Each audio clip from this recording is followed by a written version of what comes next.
métier transport gis nañ ne bu njëkk ba ay góor rek ñoo si doon yëngatu waaye tey gis nañ ne soxna yaa ngi ciy ñëw di si bay seen waar li ñu ko gën a firndeel bu ñu demee si aérogare Petersen ñu fekk benn soxna buy dawal si bus BRT yi moom sax muy wax ne mu ngi kontaan ci liggéey bu muy def. Donc je m'adapte bien parce que nous avons eu de très bons formateurs. C'est pourquoi on est à l'aise dans ce travail qu'on fait. On le fait avec plaisir. On se dit que c'est un métier typiquement homme, mais on est venu.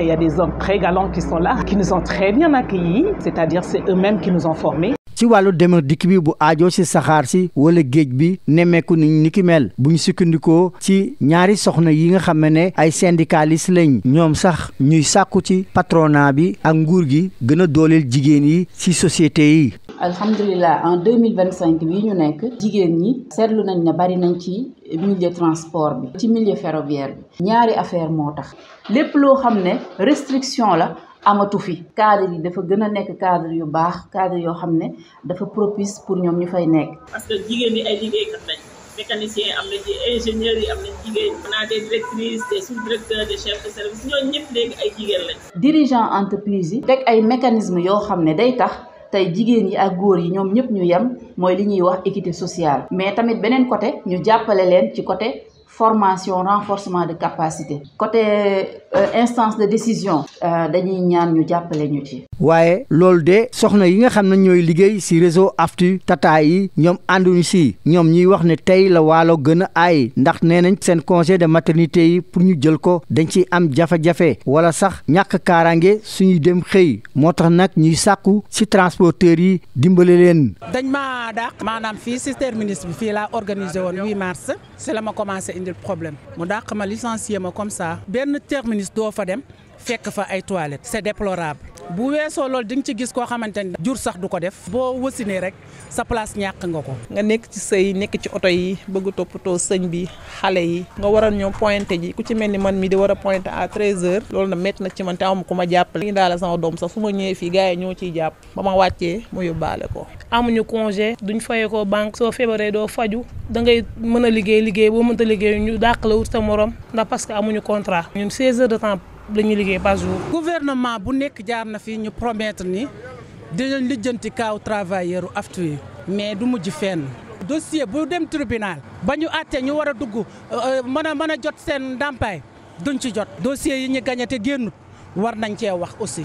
li ci gën a doy waar am na ay lijaasa ci wàllu yoon yu encadré congé de maternité bu ñu sukkandikoo ba tey ci yenn syndicalistes yi ñuy sàkku ba tey ci autorités yi daal di ratifier convention 190 bu OIT. convention bu ci mel ni l'OIT bu 190 dafay permettre tey bés bu ñu ko ratifier ñu gën a protéger femmes yi fi ñuy liggéeyee parce que day permettre ñu teg ay mécanismes yoo xam ne day saytu seen nekkin genre. équité sociale lay doon mais tamit convention bu fekkee da nga koo ratifié appliqué woo ko mais c'est zéro. 183 dafa am ay dispositions yu indi pour ñu koy appliquer pour que ñoom ñu nekk à l'aise ci seen environnement de travail. dañuy lancer un appel par rapport à ces conventions là ñu appliquer la C190 te ñaar yee mooy la convention la 189 ak 190 ñu ratifié ko au niveau du Sénégal.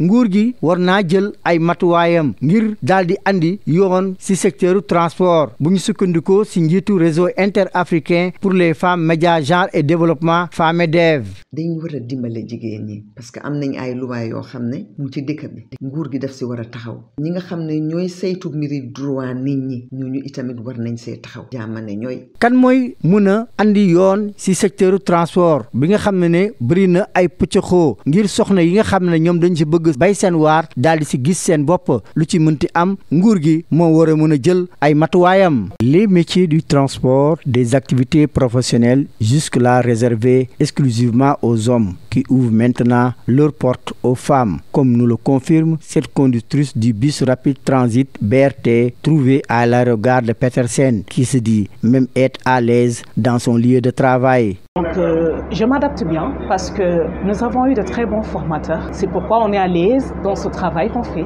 On le fait avec plaisir. On se dit que c'est un métier typiquement homme, mais on est venu.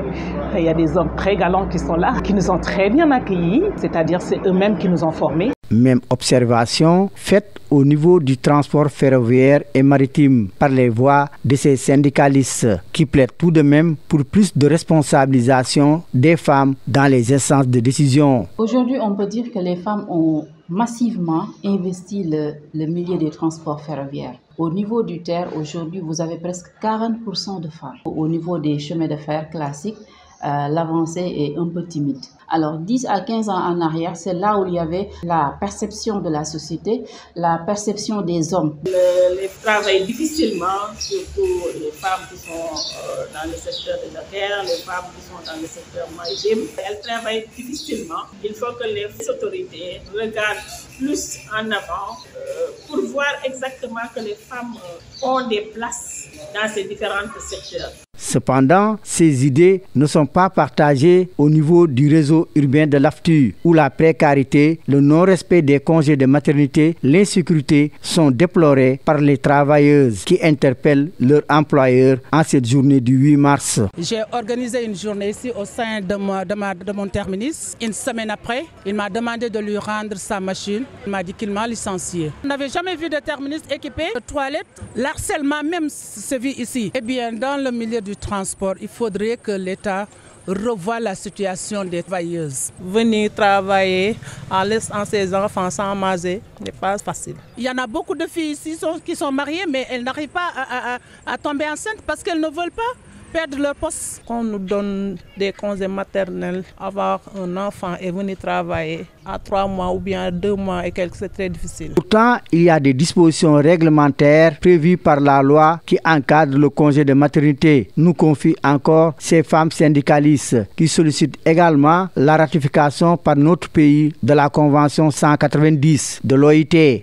Il y a des conventions qui sont là, comme la Convention 190 de l'OIT, qu'on attend sa ratification par le Sénégal. On demande plus de responsabilité. On voit que les femmes ne sont pas bien représentées aux instances de décision, que les entreprises mettent sur place des mécanismes d'équité sociale. On attend encore les autorités qui sont là sur la ratification de la C190. Et nous devons vraiment appliquer cette convention-là, la C183 qui est sur la maternité.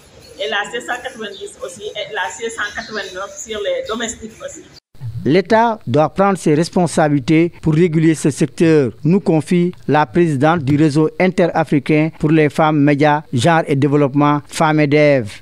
dañu war a dimbale jigéen ñi parce que am nañ ay loi yoo xam ne mu ci dëkk bi nguur gi daf si war a taxaw ñi nga xam ne ñooy saytu mbiri droit nit ñi ñooñu itamit war nañ see taxaw jaamane ñooy. Qui va réglementer le secteur du transport et faire émerger les nombreuses femmes qui veulent s'y activer? La question est dans le camp des autorités.